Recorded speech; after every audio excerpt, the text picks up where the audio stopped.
వాక్యం చూసుకుందాం. కీర్తన గ్రంథము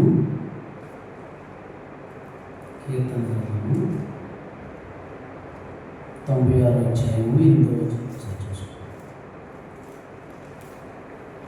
96:8.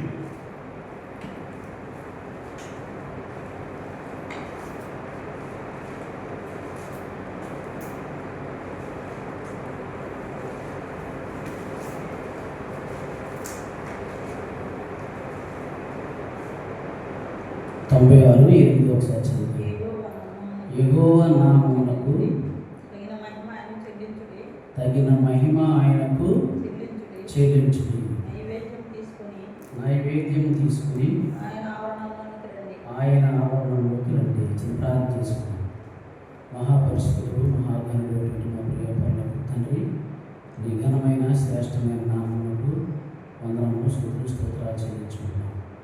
దైవ తండ్రి, మరి రాత్రికాల సమయం ముందు మరి నేను నన్ను నిలబెట్టి ఈ యొక్క వాక్యం ద్వారా మరి నేను మాట్లాడేటటువంటి ప్రతి మాట కూడా మరి నేను ఈరోజు మేము ఏదైతే మరి మాట్లాడుతున్నానో అది మా జీవితంలో అవలంబించుకోవడానికి సహాయం దయచేయండి, గొప్ప దయచేయండి. ఇక్కడ ఏ విషయం కూడా నేను నా భక్తికి శక్తికి మించినటువంటి మాట ఏది కూడా అనవసరంగా వ్యర్థంగా మాట్లాడడానికి సహాయం దయచేయండి. వెనుగలిగించి గ్రహించగలిగినటువంటి మనసు దయచేయండి. ఆది నుండి ఎంతవరకు మేము జీవితంలో మా ప్రభువుని యేసునామములో తండ్రి, ఆమేన్. ఆమేన్. యెహోవా నామమునకు తగిన ఘనత మహిమ చెల్లించుడి. ఈరోజు మనం ఆయన నామము ఎలాంటిదో, ఆయన నామంలో ఉన్నటువంటి శక్తి ఎలాంటిదో మనం చూసి దాని ద్వారా ఆరాధనకి వెళ్దాం. యెహోవా నామమునకు తగిన ఘనత మహిమ చెల్లించుడి. ఎందుకు ఆయన నామమునకు తగిన మహిమ ఘనత మనం చెల్లించాలంటే, ఇక్కడ మనం ఆయన నామమునకు మహిమ తేవాలంటే మొదటగా ఏ విధంగా మహిమ తేగలదు? కీర్తనలు 50:23లో ఒక మాట ఉంటుంది చూడండి. కీర్తనలు 50:23లో ఒక మాట ఉంటుంది. స్తుతియాగము అర్పించువాడు నన్ను మహిమపరచుచున్నాడు. చాలు. అంటే ఆయన మనం మహిమపరచాలంటే మనం ఆయనకి ఏం చేయాలంటే స్తుతియాగము అర్పించాలి. ఎందుకంటే అటువంటి నామం మనం దొరికినందుకు మనం ఆ దేవాది దేవునికి, దేవా ఇటువంటి గొప్ప నామం మీరు మాకు ఇచ్చినందుకు మనం కృతజ్ఞతాస్తుతులు స్తుతియాగం ద్వారా మనం అర్పించాలి. ఆ విధంగా ఈయన యొక్క నామంలో ఈ నామం ఎలాంటిదో, ఆయన నామం ఉన్నటువంటి శక్తి ఏంటో మనం చూద్దాం. ఈరోజు మొదటగా ఆయన నామం ఎలాంటిది అనే విషయాన్ని మనం చూద్దాం. కీర్తనలు 145:21లో మనం ఆయన నామం ఎలాంటిదో చూద్దాం. 145:21.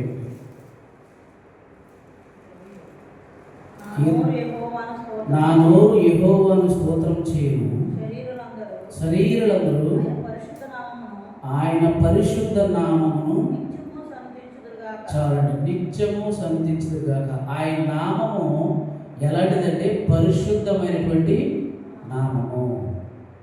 ఎందుకు ఆయన నామం మనం స్తుతించాలంటే ఆయన నామము ఎలాంటిదండి?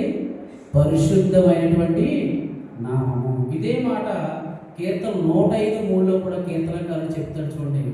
105:3లో ఇదే మాట కీర్తనకారులు చెప్తాడు. ఆయన పరిశుద్ధ నామమును బట్టి అతిశయించి ఉండొచ్చు చూడండి. ఆయన పరచాలని ఆయన పరిశుద్ధ నామమును బట్టి అతిశయించుడి. అంటే ఆయన నామం ఎటువంటిదండి? పరిశుద్ధమైనటువంటి నామము.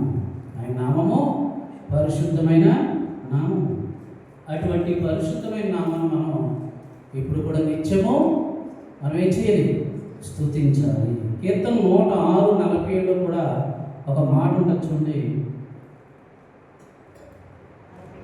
106:47 యెహోవా మా దేవా మమ్మును రక్షింపుము, మేము నీ పరిశుద్ధ నామమునకు కృతజ్ఞతాస్తుతులు చెల్లించుచున్నాము. ఆయన పరిశుద్ధ నామము కాబట్టి ఆ నామమునకు మనం కృతజ్ఞతాస్తుతులు చెల్లిస్తే మనం ఏమవుతామండి? రక్షించేవాడుగా ఉంటాం. అంటే ఆయన నామము మొదటగా ఎటువంటి నామం చూసామండి మనం? పరిశుద్ధ నామము, పరిశుద్ధమైనటువంటి నామం. ఇదే మాట ఒకసారి చూసినట్లయితే కీర్తన 111:9 కూడా ఇదే మాట ఉంటుంది చూడండి. మనం ఆయన యొక్క నామము పరిశుద్ధమైనదని చెప్పేసి కీర్తన 111:9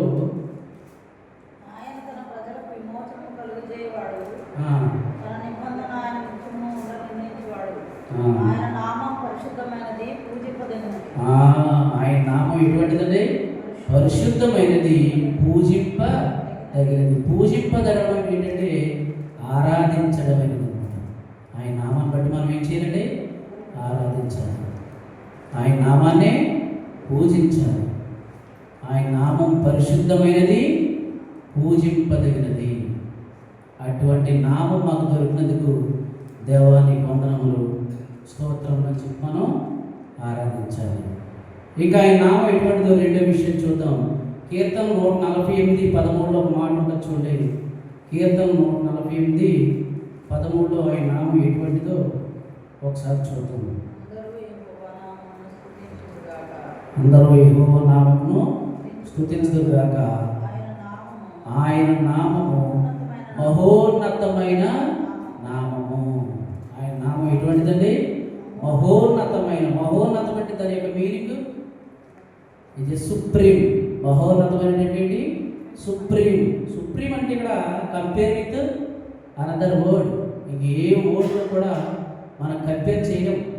అన్నిటికన్నా మహా గొప్పదైనటువంటి ఆ నేమే మహోన్నతమైనటువంటి నామము. మహోన్నతమైనటువంటి అంటే అది ఇంకా దాన్ని మించినటువంటి ఇంకా ఓడి ఏమి కూడా లేదు. అందువల్ల ఆయన నామం రెండవదిగా మనం ఏం చూసామంటే మహోన్నతమైనటువంటి నామం. అటువంటి మహోన్నతమైనటువంటి నామం కాబట్టి అటువంటి నామం మనం దొరికినందుకు మనం ఆ దేవాది దేవుడిని ఏం చేయాలి? స్తుతించాలి. ఈ విషయం బట్టి పౌలు గారు కూడా ఒక మాట అన్నారు. ఫిలిప్పీలకు 2:9-11 వరకు మనం చూస్తే ఈ నామం బట్టి పౌలు గారు ఏమన్నారంటే, అన్ని నామముల కంటే పైనామం నీ నామము అని చెప్పేసి పౌలు గారు అన్నారు. పైనామం, ఇక ఏ నామం కూడా లేదు. ఇక పైనామం, గొప్ప నామం, మహోన్నతమైన నామం, ఇంక అదే పైనామం. కీర్తనలో 48:10 కూడా కీర్తనకారుడు మాట అంటాడు చూడండి. కీర్తనలో 48:10 దేవా నీ నామము ఎంత గొప్పదో, ఇంకంత మించినటువంటి నామము ఏది కూడా లేదు ముమ్మారు అంటాడు అన్నమాట. ఆయన నామము కోసం మనం చూడాలంటే కీర్తనలో చాలాసార్లు కీర్తనకారుడు దేవుడు స్తుతిస్తూనే ఉంటాడు. ప్రతిసారి కూడా ఆయన నామాన్ని, దేవా నీ నామం అని కీర్తనకారుడు అనేక సార్లు ముమ్మారు ఆయన్ని స్తుతిస్తూనే ఉంటాడు అన్నమాట. ఆయన నామం రెండవది ఏంటంటే మహోన్నతమైనటువంటి నామము. మూడవదిగా ఆయన నామం ఏంటో చూద్దాం. హెబ్రీయులకు 1:4 పౌలు గారు ఒక మాట అంటారు చూడండి ఒకసారి. హెబ్రీయులకు 1:4 పౌలు గారు ఏం చెప్తారంటే ఆయన నామం ఎటువంటిది ఒక మాట చెప్తారు చూడండి. హెబ్రీయులకు 1:4 ఆయన దేవుని యొక్క తేజస్సును తత్వం యొక్క మూర్తిమంతమైంది తన మహత్తు గల మాట చేత సమస్తమును నిర్వహించు పాపం విషయంలో శుద్ధీకరణ తానే చేసి దేవతల కంటే ఎంతో శ్రేష్టమైన నామం పొందెను. ఇక్కడ చూడండి, ఇక్కడ ఆ మాట చూడండి. దేవదూతల కంటే ఎంతో శ్రేష్టమైన నామము. ఇక్కడ మూడోది ఏంటంటే ఆయన నామం ఎటువంటిదంటే శ్రేష్టమైనటువంటి నామము. మనం మొదటగా ఆయన నామం ఏ నామం చూసాం? పరిశుద్ధమైన పరిశుద్ధమైనటువంటి నామము. రెండో నామం ఏమని చూసాం? మహోన్నతమైన నామము. మూడోది ఏం చూసాం? శ్రేష్టమైనటువంటి నామము. శ్రేష్టం అంటే ఇంకా అది బంగారం కంటే శ్రేష్టం అన్నమాట. మనం ఉన్నటువంటి ఈ యొక్క హారంలో మనం ఏం చూస్తామంటే బంగారం శ్రేష్టమైనది ఎంచుకుంటాం. ఇంక ఈ లోకంలో ఉన్నటువంటి వాటిని పోల్చుకుంటే మనం బంగారం శ్రేష్టమైన అంటాం. ఇక్కడ దేవాది దేవుడు ఎటువంటి ఆ యొక్క నామం ఎటువంటిదంటే శ్రేష్టమైన నామం. ఇంకా దాన్ని ఇచ్చినటువంటి ఓడు కూడా లేదు.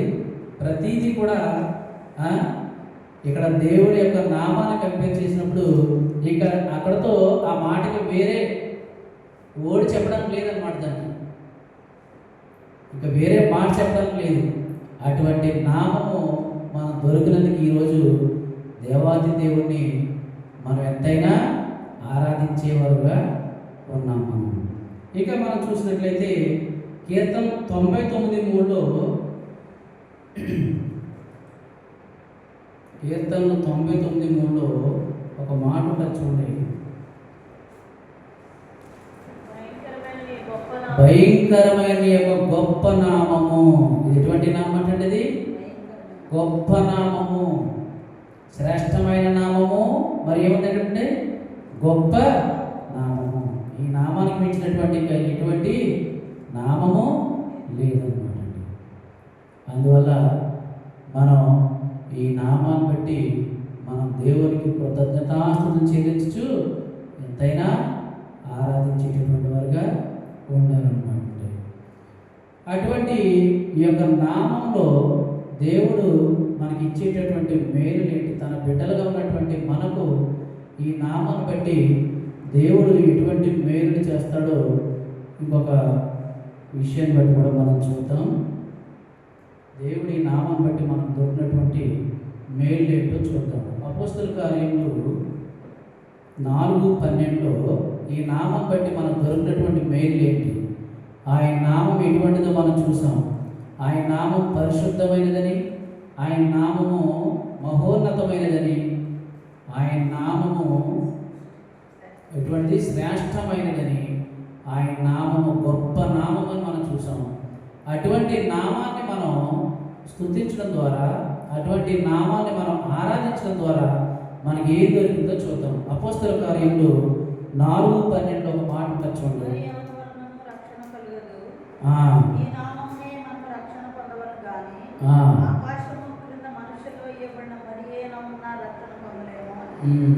ఈ నామం వల్ల మనకి ఏం దొరికిందండి? ఫస్ట్ కూడా రక్షణ దొరికింది.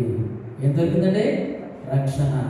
పాపి అయినటువంటి నిన్ను నన్ను దేవుడు రక్షించి ఈ రోజున మనం ఇలా ఉన్నామంటే ఆయన నామం అందే మనకు రక్షణ దొరికింది. అటువంటి రక్షణ మనం లేకపోతే ఈరోజు మనం ఇప్పుడు నశించేవారుగా ఉండేవారు.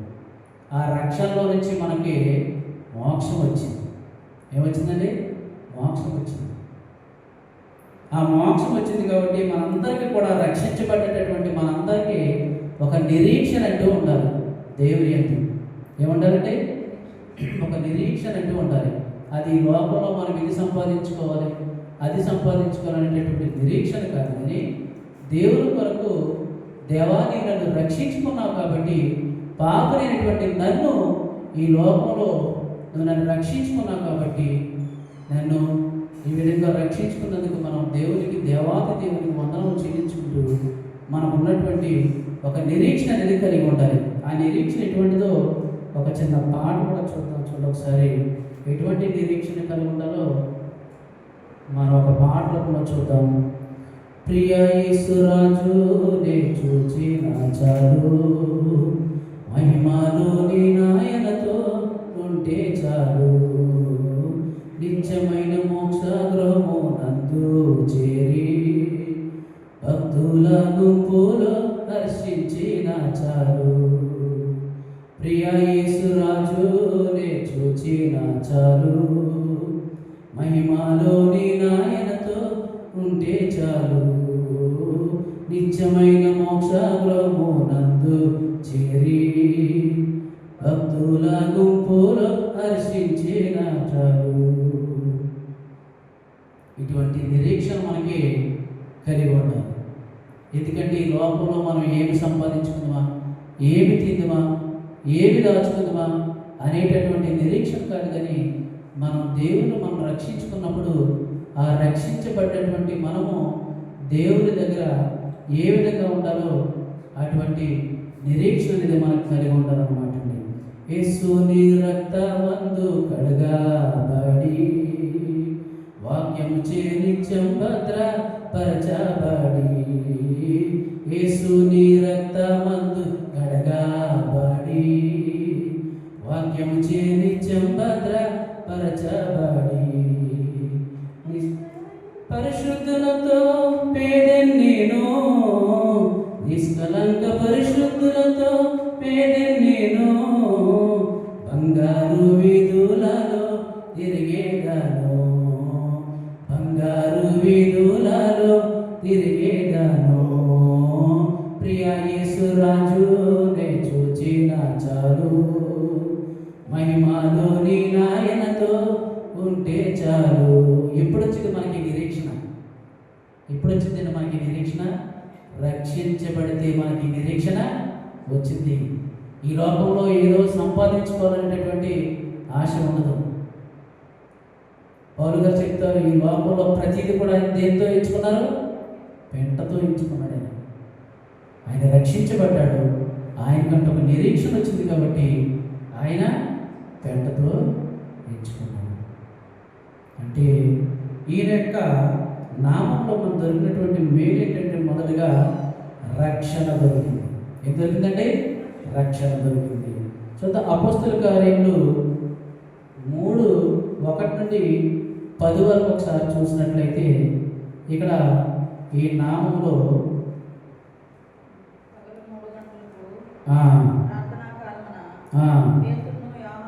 పేతురును యోహానును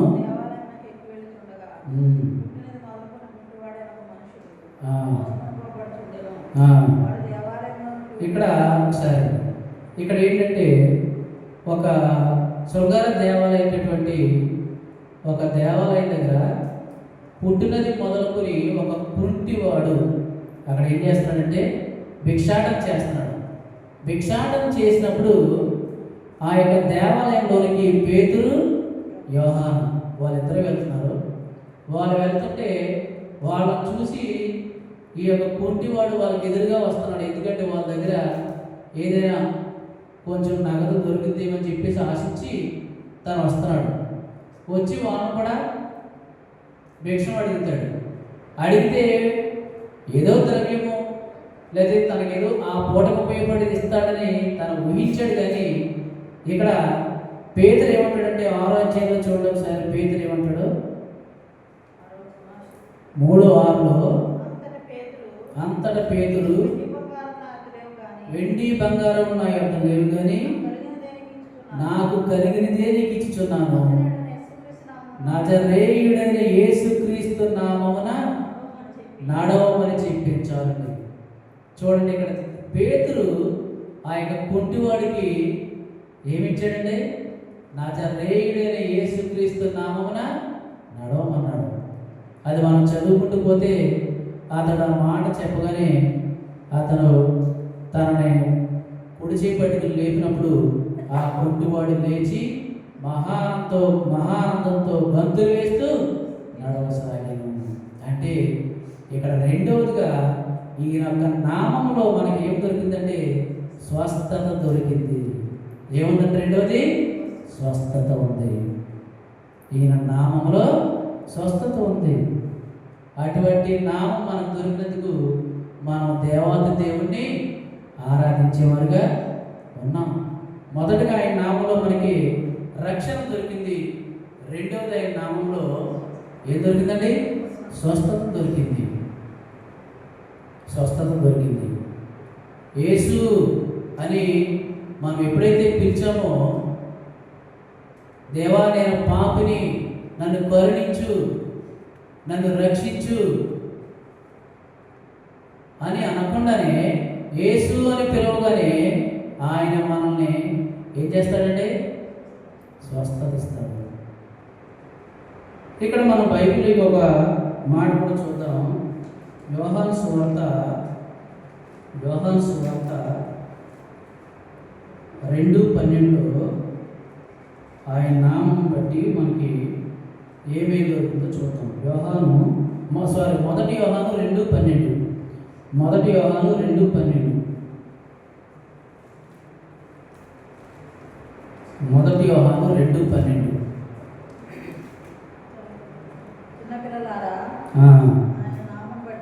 ఆయన నామం బట్టి పాపములు క్షమించబడ్డాయి. మొదటగా ఆయన నామం బట్టి మనకు రక్షణ దొరికింది. రెండవదిగా ఆయన నామం బట్టి మనకి స్వస్థత దొరికింది. మూడవదిగా ఆయన నామం బట్టి మనకి ఏమొచ్చిందండి? మన పాపాలు క్షమించబడ్డాయి. వాడు ఎంత పాపి అయినా సరే దేవుని నామాన్ని ఒకసారి స్మరించుకుంటే దేవుడు వాడిని క్షమిస్తాడు. కీర్తన 79:9 కూడా అదే మాట ఉంటుంది. చూడ ఒకసారి కీర్తన 79:9. 79:9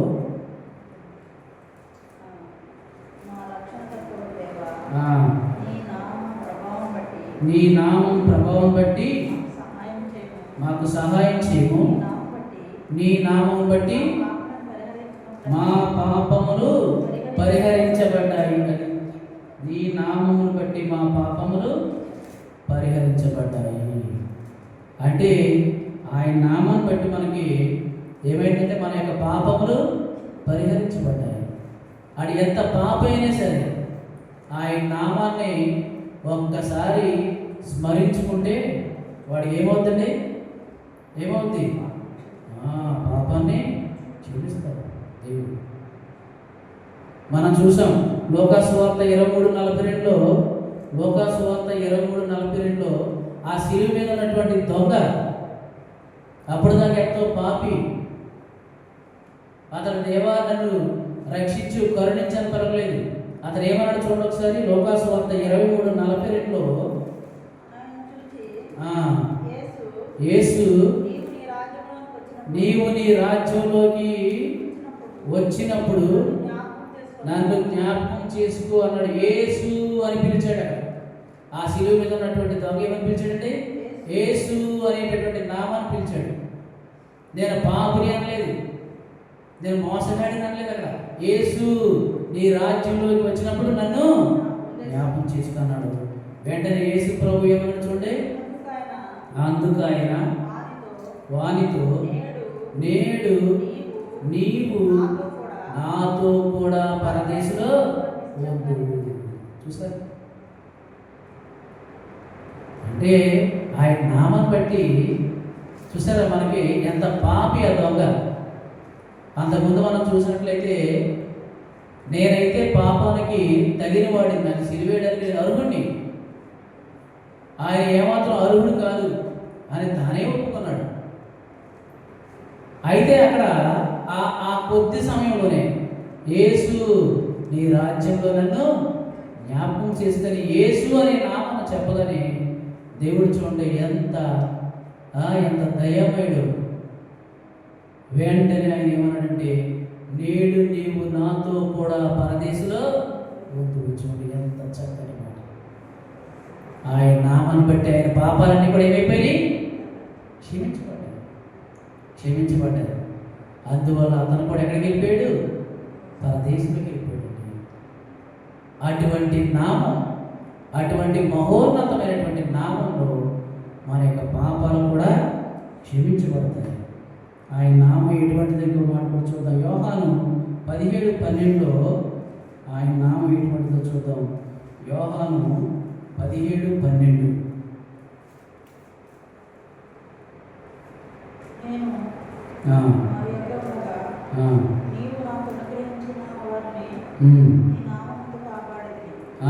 నీ నామమందు కాపాడుతున్నావు. ఇక్కడ మనకి ఆయన నామం ఎటువంటిదంటే మనల్ని కాపాడేటటువంటి నామము, మనకి భద్రత, ప్రొటెక్షన్. దేవుని పిల్లలుగా ఉన్నటువంటి మనకి ప్రొటెక్షన్ ఆయన నామం ద్వారానే ఉంది. ప్రజెంట్ సిచ్యువేషన్లో దేవుని పిల్లలకి సరైనటువంటి ప్రొటెక్షన్ అనేది లేదండి, లేదు. అందరికీ చులకనైపోయింది. ప్రతి ఒక్కరికి కూడా క్రైస్తవులు అంటే చాలా చులకనగా చూస్తున్నారు. కానీ మనకు భద్రత, ప్రొటెక్షన్ ఉన్నదంటే, మనం కాపాడబడాలంటే అది ఎక్కడ ఉందండి? అది ఆయన నామంలోనే ఉన్నది. ఇటువంటి నామం మనకు దొరికినందుకు దేవాది దేవుడు మనం ఏం చేయాలండి? ఆరాధించాలి. దేవా, నాకు ఇటువంటి నామాన్ని మీరు నాకు ఇచ్చినందుకు, కాపాడేటటువంటి నామాన్ని మాకు ఇచ్చినందుకు, భద్రపరిచే నామాన్ని మాకు ఇచ్చినందుకు, స్వస్థపరిచేటటువంటి నామాన్ని మాకు ఇచ్చినందుకు, మా పాపాన్ని క్షమించే నామాన్ని మాకు ఇచ్చినందుకు నీకు ఎంతైనా కృతజ్ఞుడై ఉన్నానని చెప్పేసి మనం ఆరాధన చేయాలి. ఇంకొక మాట చూద్దాం, చూసి మనం చేసుకుంటున్నాం. ఆయన నామము కీర్తనలో 44:5 చూద్దాం ఒకసారి. కీర్తన 44:5.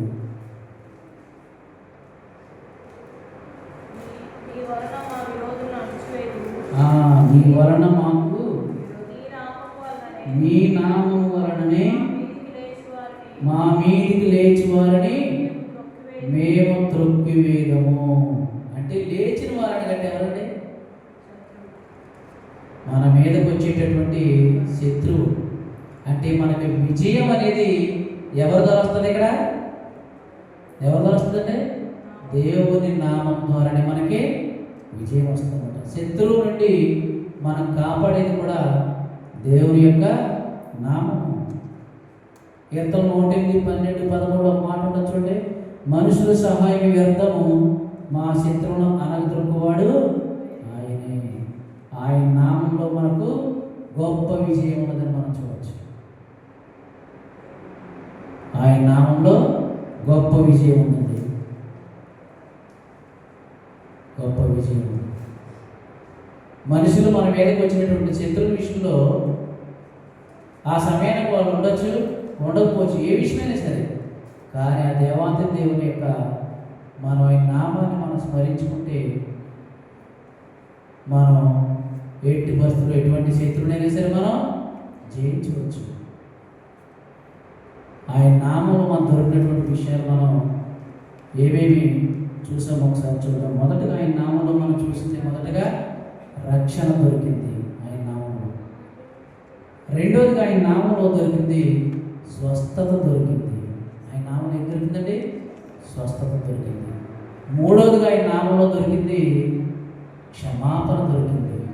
పాపాలని పరిహరించేటటువంటి క్షమాపణ దొరికింది. నాలుగవదిగా ఆయన నామంలో మనం దొరికినటువంటి ఏంటండి? విజయము, శత్రువులపై విజయము దొరికింది.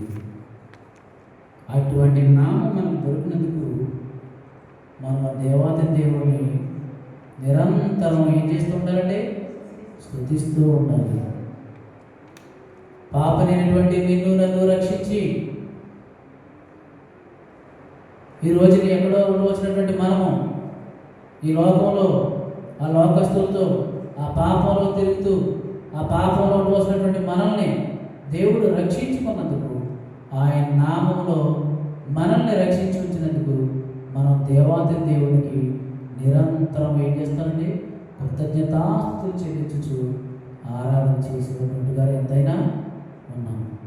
ఈ విషయాన్ని బట్టి మనం ఆరాధన చేసుకుందాం. మనం ఆరాధనలోనికి